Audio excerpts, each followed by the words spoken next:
What should I do if I don't achieve my goal by the deadline? Make an honest assessment of yourself and the actions you took and didn't take. Learn from that, adjust, and try again. I did this once. I remember the year vividly. It was in 1980, right? How many years ago was that? 42? Yeah. In 1980, somebody said, set a goal. And so I did, and it wasn't 4 months, it was 90 days. So it was 3 months. And at the end of that day, that 90-day period, I looked at my progress and instantly was depressed because young Kevin, who was in his early 20s, said, I didn't do it. So what did I do? I stopped taking action. That's what I did. I personally did that. I remember it vividly. However, my mentor, who's how old I am now, I was in my 20s, he was 63. I'm 63 now. But my mentor back then said to me, okay, how far did you go? And I had X amount of people I wanted to have personally enrolled in my business.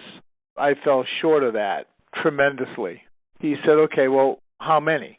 I said, well, you know as well as I do. 2. He said, okay, and your goal was how many in 90 days? It was lofty, folks. I wanted 1 a week. It was 12, and I only brought in 2. And he said to me, you know what, Kevin? I'm going to tell you something you need to remember. When you set a goal, you will progress further than if you didn't set the goal. So you have made progress, did you not? Yes, you learned some lessons, right? You learned why you only have 2 instead of 12. You didn't take enough action between then and the time that you set as the deadline. You did not take action. Let's look at ourselves in the mirror and fix what went wrong instead of looking at ourselves in the mirror and having plum syndrome, which is the first time I ever heard that term. Plum syndrome? I thought he said plum syndrome at first. I said, what's plum syndrome? He said P-L-O-M. That's an acronym. Do you know what acronyms are? I said, yeah, of course. I went to high school. I took English class. That's where you take the first letter of a word and make a word like fear, F-E-A-R, false evidence, appearing real. So, plum, poor little old me. Stop looking in the mirror and having plum syndrome when you don't reach your goal. You progressed because you set the goal. Boy, can you imagine if you add some action to that? And so that was my first major lesson back then, and I thought I would give that to you. What should I do if I don't achieve my goal by the deadline? There's a quote I read about that. When you reach for the stars, you'll get stardust, which means that whatever little progress you have made as a result of setting the goal is way better progress than if you had no goal or commitment to it. And then he quoted something which was pretty powerful to hear because I've thought of this quote pretty much all of my life. I think, therefore I am. I think, therefore I am. Now, at first I thought Disraeli quoted that when I first mentioned it to my wife because we were both reading The Power of Your Subconscious Mind.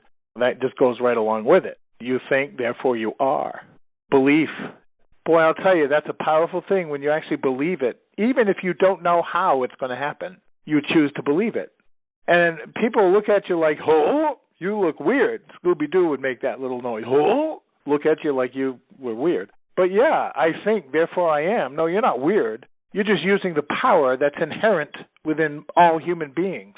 The French philosopher René Descartes, I just pronounced that in French, wrote something in 1637 called Discourse on Method. It was kind of like he wanted to demonstrate how to attain certain knowledge. So that was one of the things that he coined in that book that lasted decades now. I mean, hundreds of years. I think, therefore I am. That's how I learned that lesson on setting a goal and, oh, I didn't get there. No, but you progressed, didn't you? Yeah. Well, just by virtue of setting the goal, you have progress, even if it's some, but at least you did. But now, after the goal finishes, instead of looking at yourself with plum syndrome, poor little old me, you say, look at yourself in the mirror. Just be very quiet if you don't want anybody else to hear you. And just talk to yourself in your mind in the mirror. Anybody can do that. So have a conversation with yourself. What did I do wrong? Let's be honest. And say that to yourself. Well, it's amazing when you look at yourself in the mirror and you say stuff like that. So I did at age 20. And that's what helped build a foundation. Learning those lessons of setting goals and not reaching them, and then ducking and dodging because I didn't do it. So I may not put some action in today. I'm not, oh boy, I got to get uncomfortable and start going towards my goal. Oh, this is going to be uncomfortable. I might have to spend a few dollars on traffic. I might have to take some actions in social media that doesn't cost anything, or, something like that. So you think, therefore you are. Just believe that you'll achieve the goal and then take those necessary actions that come on, we all know what we need to do to bring in the income. What should I do if I don't achieve my goal by the deadline? First of all, do not get down on yourself. That's negative. Instead, persist. Try again and again and again if necessary. Never give up on a goal just because you did not reach it by the deadline you set for yourself. Learn your lessons and press on. I just wanted to say that I hope everyone takes today and does something a little bit differently than they were doing to improve their actions. Just a little bit. One step at a time. Easy does it, but as long as you're consistent, you'll win. Make it a wonderful day. Don't let anyone steal your dreams. Bye now.